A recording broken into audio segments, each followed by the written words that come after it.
In an unprecedented and controversial move that has sent shockwaves through the nation, the Supreme Court has made a ruling that many are calling a step toward transforming the United States into a banana republic. This decision, which grants former presidents presumptive immunity from prosecution for official acts, has sparked outrage and deep concern about the future of American democracy. Critics argue that this ruling effectively turns the justice system into a mockery, particularly by granting any president, especially Donald Trump, a sort of total immunity. The court's decision is rooted in a historical precedent from 1970 involving President Richard Nixon. Nixon, embroiled in scandal after firing Air Force management analyst Ernest Fitzgerald for exposing cost overruns, was granted absolute immunity from damages liability for his official acts.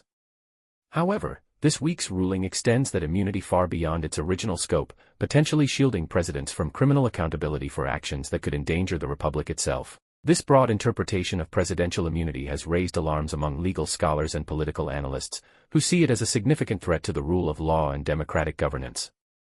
Legal analysts like Glenn Kirschner have vehemently criticized the ruling, describing it as a dangerous and significant threat to the rule of law. Kirschner argues that this decision undermines the very foundation of accountability that is supposed to govern the actions of public officials. By effectively placing the president above the law, the Supreme Court has opened the door for potential abuses of power that could have dire consequences for the nation's democratic institutions.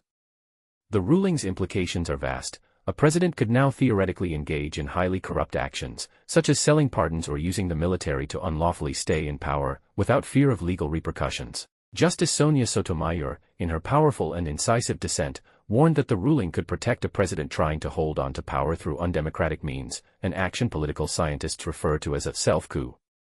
Sotomayor's dissent highlights the grave risks associated with granting such broad immunity, emphasizing that it could enable a sitting president to use the instruments of government to undermine the electoral process and cling to power. This decision undermines the fundamental checks and balances intended to prevent any one branch of government from becoming too powerful and erodes the principle that no one is above the law. While the court has sent the case back to a lower court to determine if Trump's actions on January 6 constitute official acts, the delay likely means the trial will extend beyond the next election.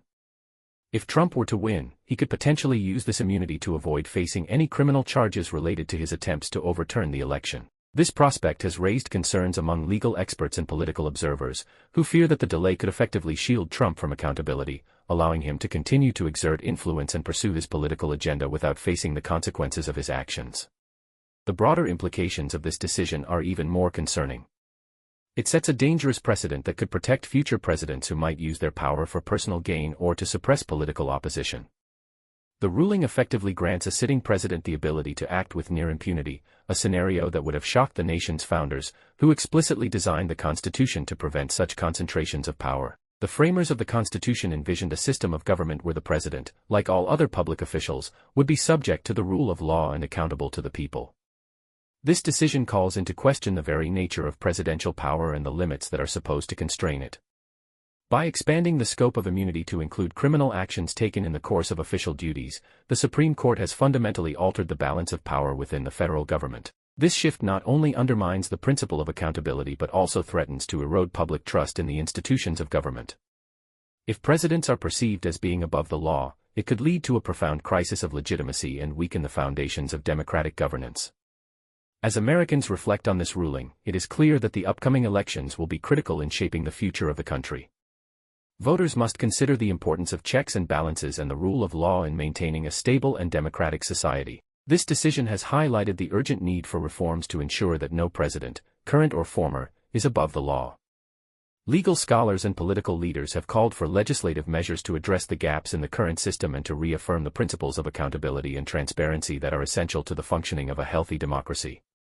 In the wake of the Supreme Court's ruling, there have been renewed calls for constitutional amendments or legislative actions to clarify the limits of presidential immunity. Some have suggested that Congress should pass laws explicitly stating that no president can be immune from prosecution for criminal acts, even if they are performed in the course of their official duties.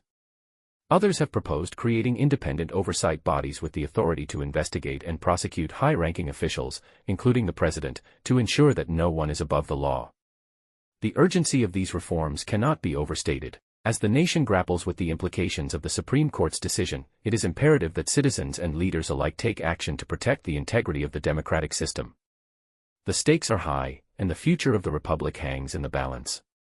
The American people must remain vigilant and engaged, demanding accountability and transparency from their leaders and working to safeguard the principles of justice and equality that are the bedrock of the nation's democratic institutions. In conclusion, the Supreme Court's recent ruling on presidential immunity has far-reaching and potentially devastating implications for American democracy.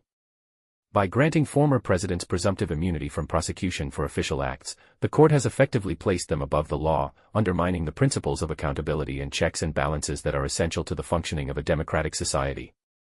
This decision highlights the urgent need for reforms to ensure that no president, current or former, can evade accountability for their actions. As the nation moves forward, it is crucial that citizens and leaders alike work together to protect the rule of law and uphold the values that have long defined the American Republic.